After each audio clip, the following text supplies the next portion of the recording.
Earliest childhood sporting memory, I'd probably have to say playing real football, as we call it in America, soccer. But overall, I think it was playing soccer at a young age, passion of my father's. Wanted me to become an EPL player, and I think I was on the right path, but unfortunately, some other sports caught my attention, and my mother was not allowing me to come over to England. But I enjoyed it at a young age, played since I was 3. I remember being in a gym at my sister's elementary, breaking goalposts as the plastic nets and goals were made in the gym. So enjoyed every bit of my childhood playing soccer at a young age.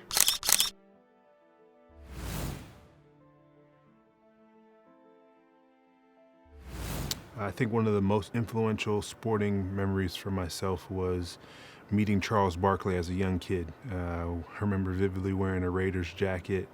I was supposed to be sick that day, and my mom, for whatever reason, said, "Hey, let's go down to the Blazers, Trailblazers facility where they were having practice," and I got a picture with Charles Barkley. So the inspiration of wanting to be a basketball player, which till this day I can still play, and if I was only about 2 inches taller, I'd definitely be in the NBA.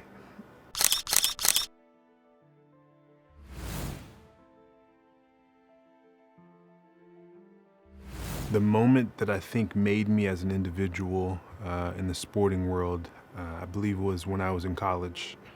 I was a young kid, just super green when it came to football, understanding the aspects of how to be a pro, let alone a collegiate player at the same time.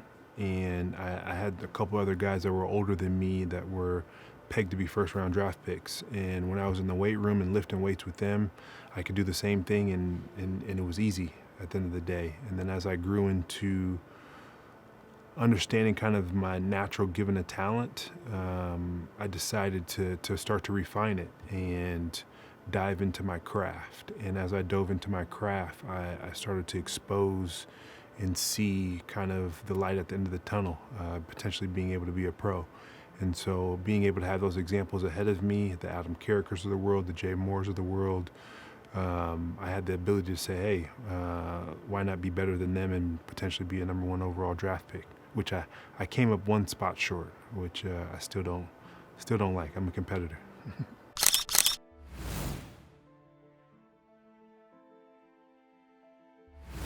I mean, I've been able to meet some of the best throughout my life and career in sports. I think the one person that I aspire to be very similar to and take a lot from his successes is Michael Jordan. I think it's an easy answer, but being able to have a personal relationship with him and see how he's built, and then to have him support me in my own career, especially right before I won a championship in 2020 through one of the toughest years, being an African American in the U.S., but let alone dealing with COVID and all the other nuances that were going on that year.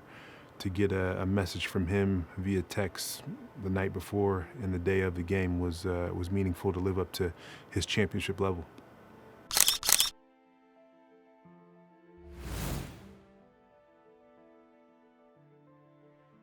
I think it's massively important for kids and our youth to see adults and professionals that look exactly like them and they can aspire to be them, whether it be male or female. And I think it's really important for them to be able to touch and feel us at the end of the day. I think that's one thing that I've embraced throughout my career, although tough because I'm a natural introvert, although I don't always come off that way. But it's important for kids and people to be able to feel and touch you, because at the end of the day, I'm just a human, and all I want to do is be somebody who is I aspired to that came before me, and pay homage to them. Uh, my most challenging and difficult setback in my career, let's say I've had a lot of them, whether it's injuries, media giving me a bad name, and not knowing who I am, and challenging my character. I think overall, the culmination of all those build character, though. And I've got a strong-willed family and a strong-willed character in myself, and ultimately, I think that's where you as an individual look at yourself in the mirror and say, are they right or are they wrong? And at the end of the day, I've always looked at myself as being somebody very prideful, but also at the same time very humble and hardworking. And everything that I have gone through from trials and tribulations have built me to who I am and why I've seen success. I think those setbacks and being able to deal with them now is that much more easier because I've had those experiences, I've had those trials, I've had those tribulations.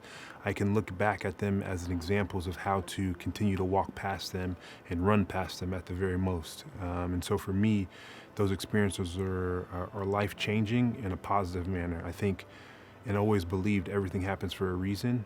You may not understand that when you're in the midst of it, but there's a strong reason why it happened to you. And if you weren't built for it, it wouldn't have happened to you. If I were giving any advice to a young black athlete, I would say don't be afraid to be uncomfortable. When you're uncomfortable, you reach true character and true heights of as an individual of what you can do. And I think you'll surprise yourself of how powerful your mind and your body will, trust me, will follow.